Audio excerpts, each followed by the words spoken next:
hi friends welcome to रेन्ना समयल इनके என்ன சமையல் பார்க்க போறோம்னா ரொம்ப சுவையான பள்ளிப்பாளையம் சிக்கன் கிரேவி ரோட்டு கடை சிக்கன் 65 தான் பார்க்க போறோம் ரெண்டுமே ரொம்ப சுவையா இருக்கும் எளிமையான முறையில் சூப்பரா செஞ்சிரலாம் அந்த சுவையான பள்ளிப்பாளையம் சிக்கன் கிரேவி ரோட்டு கடை சிக்கன் 65 ரொம்ப சுவையா எப்படி செய்யறதுன்னு வாங்க பாத்துறலாம் பள்ளிப்பாளையம் சிக்கன் கிரேவி பண்றதுக்கு 4 டேபிள் ஸ்பூன் அளவுக்கு எண்ணெய் சேர்த்துக்கிறேன் எண்ணெய் சூடாயிட்டு இதுல கொஞ்சமா கடுகு சேர்த்துக்கலாம் கடுகு பொரிய ஆரம்பிச்சிருச்சு 5 காய்ந்த மிளகாய் வந்து விதையெல்லாம் நீக்கி வச்சிருக்கேன் 5 காஞ்ச மிளகாய் சேர்த்துக்கலாம் அதுக்கப்புறமா காஷ்மீரி மிளகாய் 5 சேர்த்துக்கிறேன் கூடவே 1/4 கிலோ சின்ன வெங்காயம் சேர்த்துட்டு நல்லா வதக்கிடலாம் சின்ன வெங்காயம் நல்லா வதங்கி வரணும் கலர் மாதிரி வர அளவுக்கு நல்லா வதக்கணும் அப்போ தான் பள்ளிப்பாளையம் சிக்கன் கிரேவி நல்ல சுவையாக இருக்கும் காய்ந்த மிளகாய் சின்ன வெங்காயம் ரெண்டுமே நல்லா வதங்கி வந்துருச்சு இப்போ இதில் ஒரு கை நிறைய கருவேப்பிலை சேர்த்துக்கலாம் அதுக்கப்புறமா 2 டேபிள் ஸ்பூன் அளவுக்கு இஞ்சி பூண்டு விழுது இஞ்சி பூண்டோட பச்சை வாசனை போகிற அளவுக்கு நல்லா வதக்கிடலாம் இஞ்சி பூண்டோட பச்சை வாசனை போகிற அளவுக்கு நல்லா வதங்கி வந்துருச்சு இப்போ இதில் நம்ம சுத்தம் பண்ணி வச்சுருக்கிற சிக்கன் சேர்த்துக்கலாம் 1/2 கிலோ சிக்கன் சேர்க்குறேன் அதுக்கப்புறமா கொஞ்சமாக மஞ்சத்தூள் சிக்கனுக்கு தேவையான அளவுக்கு உப்பு எல்லாத்தையும் சேர்த்துட்டு நல்லா வதக்கிடலாம் நம்ம சேர்த்த உப்பு சிக்கன் எல்லாமே சேர்ந்து நல்லா கலந்து வதங்கிருச்சு இப்போ இதில் சிக்கன் வேகிறதுக்கு தேவையான அளவுக்கு தண்ணி சேர்த்துக்கலாம் கொஞ்சமாக தான் சேர்க்குறேன் ஏன்னா சிக்கன் தண்ணி விட்டு தான் வேகும் தண்ணி சேர்த்துட்டு மறுபடியும் நல்லா கலந்து விட்டுறலாம் தண்ணிலாம் சேர்த்துட்டு நல்லா கலந்து விட்டாச்சு இப்போ ஒரு மூடி போட்டு வேக வச்சிடலாம் சிக்கன் வந்து நல்லா வெந்து வரட்டும் பாருங்கள் சிக்கன்லாம் நல்லா வதங்கி வெந்து வந்துருச்சு இப்போ இதில் நம்ம பொடியாக நறுக்கி வச்சுருக்கிற தேங்காய் சேர்த்துக்கலாம் தேங்காய் இந்த மாதிரி பல்லு பல்லாக கீரை சேர்க்கும் போது ரொம்ப சுவையாக இருக்கும்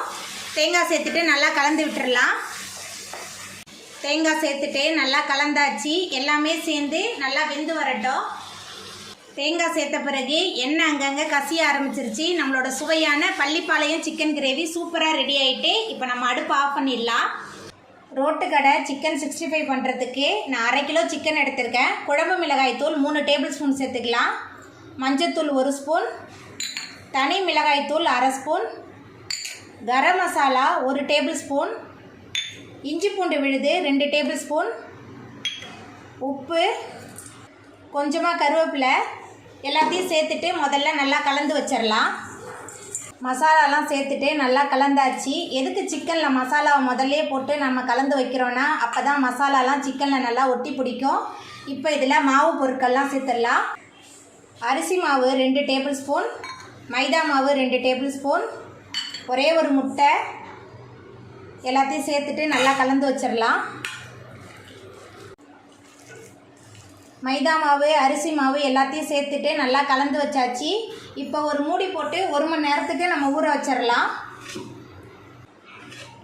சிக்கன்லாம் நல்லா ஊறி வந்துருச்சு 1 மணி நேரம் ஆகிட்டு நம்ம ஊற வச்சு இப்போ நம்ம சிக்கனை பொரித்து எடுத்துடலாம் சிக்கன் 65 பொரிக்கிறதுக்கு அடுப்பில் சட்டி வச்சுருக்கேன் இப்போ பொரிக்க தேவையான அளவுக்கு எண்ணெய் சேர்த்துடலாம் எண்ணெய் நல்லா சூடாகி வந்துட்டு இப்போ நம்ம மசாலா தடவி வச்சுருக்கிற சிக்கனை சேர்த்துடலாம்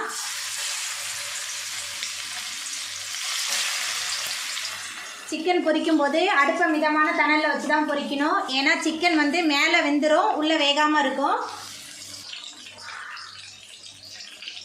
65 ஒரு பக்கம் நல்லா வெந்து வந்துருச்சு அடுத்த பக்கம் திருப்பிடலாம்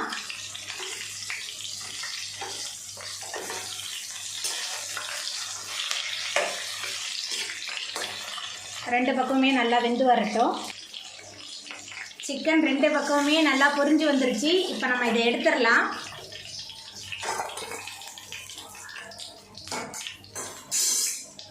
பாருங்கள் எவ்வளோ மொறுமொறுப்பாக பொரிச்சு எடுத்துருக்குன்னு சொல்லிட்டு இதே மாதிரி நம்ம அடுத்த சட்டியும் போட்டு பொரிச்சு எடுத்துடலாம்